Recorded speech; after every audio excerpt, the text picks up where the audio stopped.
everybody and welcome to another third party review. Today I'm taking a look at the test shot, I repeat, the test shot of the BadCube's Brawny. Now BadCube are the artists formerly known as Cubex, and they've made a stonking comeback with Brawny and Backland. They're homages to Brawn and Outback, and wow. I've been keeping a close eye on this, guys, and I've got to say, they have done an amazing job. That is such a great capture of a Land Rover. If you don't know what a Land Rover is, then just Google it. I believe this is a very old Discovery version, but wow. The colours, the build quality, the attention to detailing. Literally, if it had a badge on there, you would think it was an official product. Just taking a look around the figure, you can see just how much they've gone in there with the attention to detail. It looks fantastic. The lights, the front grille, even the steel hubcaps. You've got all of the detailing along the back here. You've got the lights, you've got the fuel canister on the back. I think possibly this model may have had a side exhaust that come up as well. That comes at black, that comes up on the side there. But I believe that was an add-on accessory. And they've gone back to the basics, and they've gone for the basic Land Rover mould, and they have got it down to a T. I mean, attention to detail. They've got the 5 studs on the wheels as opposed to 4. The Land Rover had the 5. You've got the wheel on the roof here. Just all the roof panelling, the 2 lamps on the front there, the 2 lamps on the grille. I mean, just look at the detailing on those lamps. That is fantastic, isn't it? Really, really incredible. Love the fact that they've made this off-centre. Oh, well done, guys. Well done. Now, BadCube's mission statement was to go up and improve from where they left off with Huff. Now, I really liked Huff. I thought the design of him was fantastic. It's such an original design. Only let down by the fact that the plastic quality and the QC wasn't quite up to par. And they certainly have delivered. Bearing in mind, this is only a test shot. The plastic quality is probably better on this test shot than it is on half of the third-party products I have been reviewing. I mean, if it's gonna, they've said that the plastic quality is going to be even better on the official product, and the joints are going to be a little bit fine-tuned. And I've got to say, they are definitely competing with Unique Toys for the most improved third-party company. Now, as a standalone figure, Brawny comes with 2 accessories. You get a pistol, which at the moment is stored neatly and tidily in his gas canister, and you also get a drill bit, so you can defy physics just like Brawny did in the episode of the G1 cartoon. I think it was War of the Dinobots, I think, where he led a crew underneath there and he was drilling underneath and nothing fell on top of them. Sure. Who needs gravity? To apply the said drill bit, just see the slot there, it just plugs in straight into the front there. There we go, and stops when it gets to the grill. And there we have, yeah, let's save the Autobots. But if you purchase these guys from Kapow Toys, the only official UK retailer that are selling these, you buy them in a twin pack, and you get the extra accessories. You get the blowtorch that he used on Huffer in More Than Meets the Eye Part 1. And you also get Megatron's fusion cannon, which was used in Fire on the Mountain, I think it was. Also part of G1. Now, along with the fusion cannon, you also get a small adapter. It almost looks like, I don't know, kind of like a claw thing there. We can pop those into those 2 holes in the roof there. And then that'll just sit comfortably on top of that spare wheel. And then with the fusion cannon, we just bring that in with the section flipped down. We can pop that on like so. And there we have Brawny with a giant fusion cannon on his roof. Downside to this being, with this on the roof, he will not go in Optimus Prime's trailer. I'm afraid you will have to remove the cannon to get him in the trailer. Now, literally, one of the only downsides I've found to the alt mode is I can't find a storage slot for the blowtorch. Obviously you can store the cannon on the roof here, you can have the drill on the front. I don't think there's a practical place to store the blowtorch in the alt mode. I mean, that's literally my biggest gripe. Build quality is fantastic, colour and paint apps are outstanding, and this is only the test shot. Scale wise, I think he fits in with your Masterpiece collection in alt mode extremely well. I mean, that's a Land Rover, and that's about the size they are. I mean, height-wise and length, I think they've got that pretty spot on. And I've still got a heck of a lot of love for Huff, and they look great together as well. If you're not a Masterpiece collector, would he fit in with your classic shelf? Yes, I believe size-wise he probably would. Aesthetics-wise, maybe not, because it is geared very much towards the real life, but yeah, I think the size works pretty well. Let's get Brawny transformed into that heroic Autobot that we all know and love. The first step you want to do is just come to the back here and take this gas canister off. Open up the gas canister, you want to slide this section up and this section up, and that will pull the gun out, and they basically are held together by this gun. You can then fold the gun over like so, and we're going to put that just to one side for now. Now we're going to come back to these sections that form the gas canister. There is a little bit of parts forming, and it's basically just to fill in the back of the legs. It's not essential, you don't have to do it, but I think it really does make a great deal of difference. Next you want to come round to these top panels here. You're going to unplug them. They're pegged into the roof and the side here, so we're going to pop that off, and that's going to fold in on itself, and as you fold down there's a peg here that's going to rock on a hinge and tab in like so. Let's do the same with this side. Just pop that off. You see it was tabbed in here, here and here. Bend it round, and as you bend it, it rocks on that hinge and plugs in like so. Next you want to lift this roof section up. It's pegged in onto these two metal die-cast parts underneath here, and as you lift it up it will rock on the bonnet hinge, and what you want to do, you want to fold this back window section underneath like so.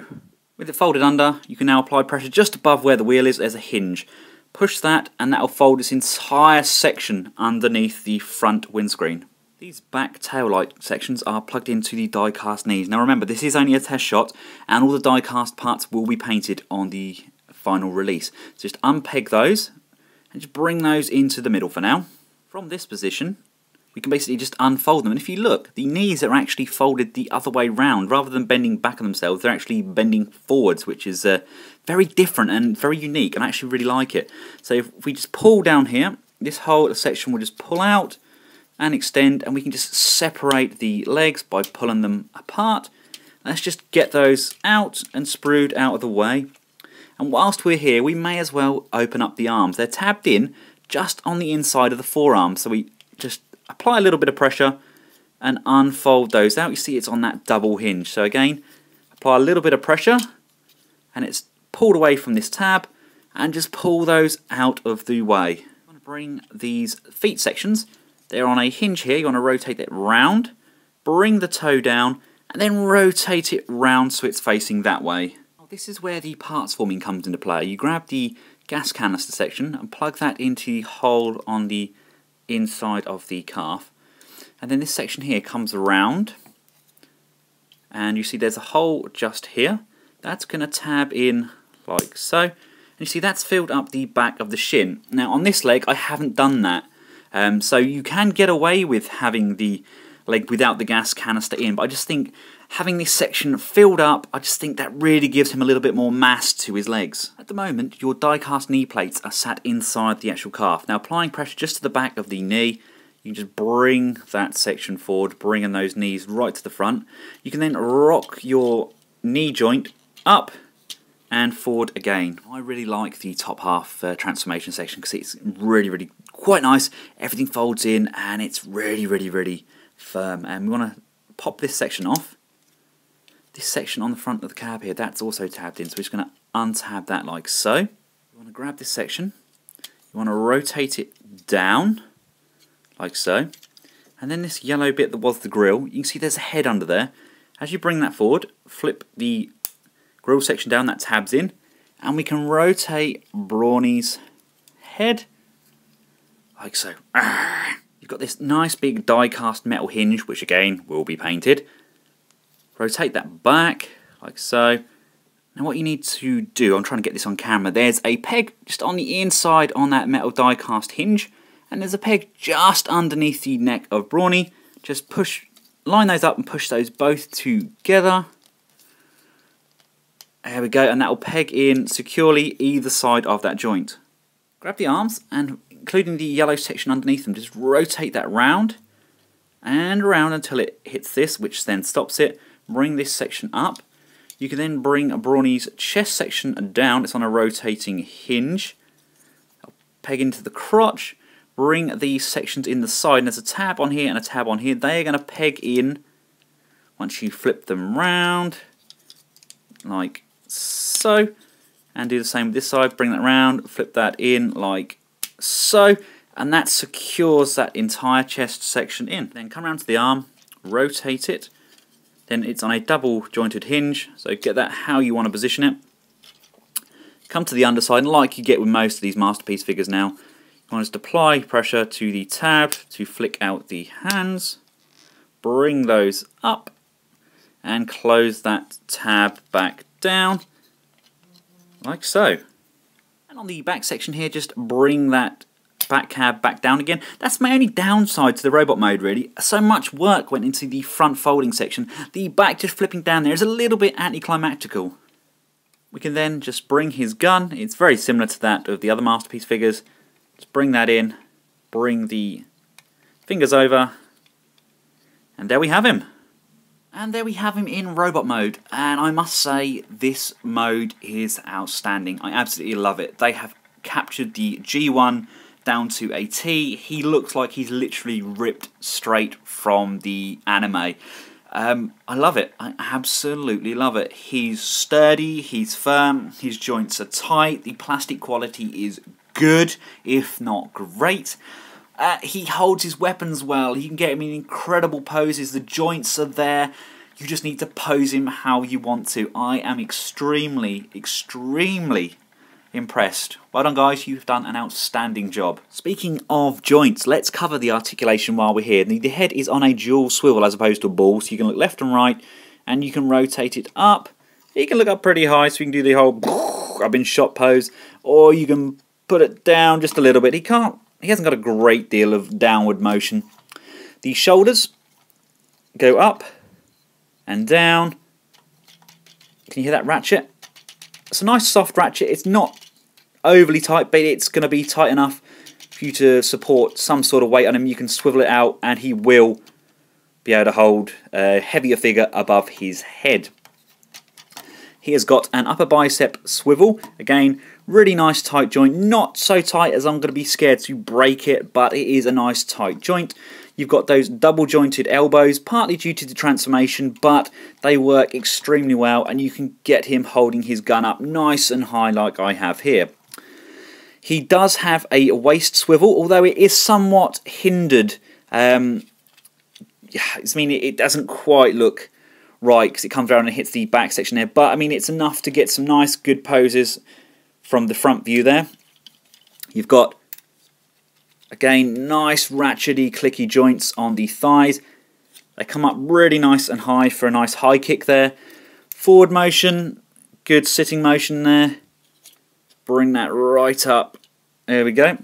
You've got this swivel underneath here where the die-cast parts are, and it does allow you to bring the legs slightly further forward, but then it drops the crotch section slightly. And of course you can bring those, dropping it, bring that section back, and they do go up fairly high backwards as well, but again it's going to hit his back kibble. The knees, you've got a double jointed knee, so you get a really nice range of movement. Now I think it was Vangelus's review, he drops the knee down to make this guy just a little bit shorter, which is definitely a possibility. You drop it at the bottom hinge and then bring this top hinge forwards, and it does knock a little bit off his leg height. It's entirely up to yourself. I think he had his backland displayed with the legs fully out, and then his Brawny displayed with the legs in, just to give those a little bit more distinction between the two. And you come to the foot, we've got a swivel left and right. It's not a huge range of motion, but it's enough to get him in some really nice standing poses. And of course, let's not forget the up and down movement on the toe. Now the fingers do open and close. They're on a single pin that comes through in one great big lump there. And of course we can pop the fingers in, we can flick down the section underneath, push the fist back in, revealing this tab here. The fist flipped inwards. There's a slot just here. You place the blowtorch section on there, place it in, and then just apply pressure and it clicks in over that nubbin on the fist. There we have him with his blowtorch, so we can now help fix Huffer. There is also a additional faceplate that comes with this guy. As it's only the test shot, unfortunately I got both of the same faceplate. There's a more calm face, and it's just a matter of prying this off and pulling it out like so. It's just tabbed in. I mean, that's a scary face. And the answer is yes, he can quite comfortably wield Megatron's fusion cannon. Here he is with some of his Autobot brethren, and I must say, I think he scales even better in robot mode than he did in vehicle mode. He looks fantastic. They're one of the only third-party companies out there that have really captured that G1 aesthetic. Kind of a great blend or mix of both realistic with the vehicle mode and cartoon accuracy with the bot mode. And I really do take my hats off to them. They've done a really, really good job. Now, thanks for watching, guys, and remember, if you're purchasing these and you're in the UK and you're going to buy them, get them from Kapow Toys. They are the only official UK provider of this set. And if you do get them from another UK retailer and anything goes wrong, you have no comeback. BadCube are only dealing with Kapow Toys in the UK directly. Until next time, guys, thanks ever so much for watching. Make sure you check out my Backland review, which will be up shortly. And from myself and Brawny, until next time, goodbye.